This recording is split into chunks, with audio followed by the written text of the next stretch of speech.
Selling my produce to the food bank has been really meaningful to me.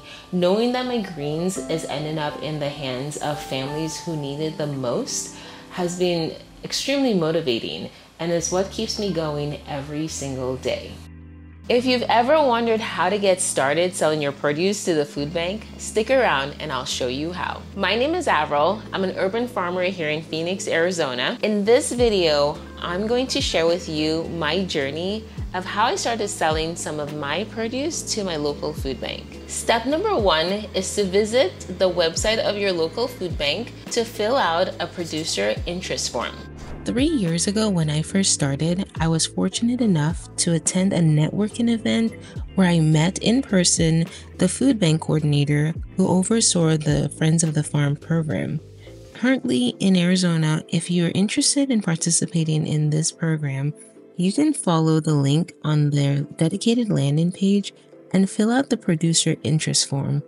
This form will be submitted to the current coordinator of the program, who will reach out and set up an appointment to get some more details about your operation. In addition to registering with your local Department of Agriculture, it is also important to register with the USDA.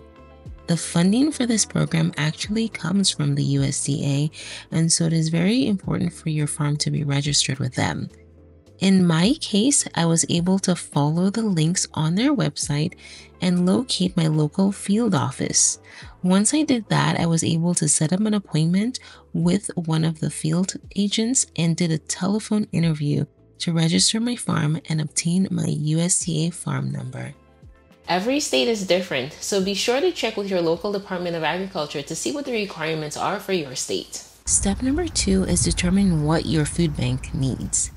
I was able to contact the coordinator and was happy to find out that they're eager to purchase high-quality vegetables such as leafy greens, microgreens, and seasonal produce that are easy to distribute. Using that information, I was able to put a proposal together for what I could provide. Even though I qualified for the exception, I still have to follow proper food safety rules, like having proper packaging and labels, and storing my produce at the right temperature in order for me to participate in the food bank program. Now that you've met your legal requirements, you're going to establish a contract with the food bank.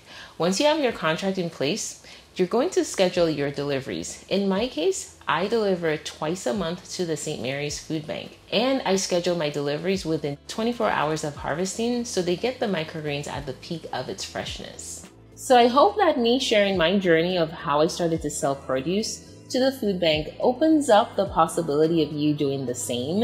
And if you still have questions on how to get started, what the next step should be, go ahead and leave your questions in the comments below. And if you've already tried selling to the food bank, we'd also love to hear your experience on how that's gone for you, and you can leave that in the comments below.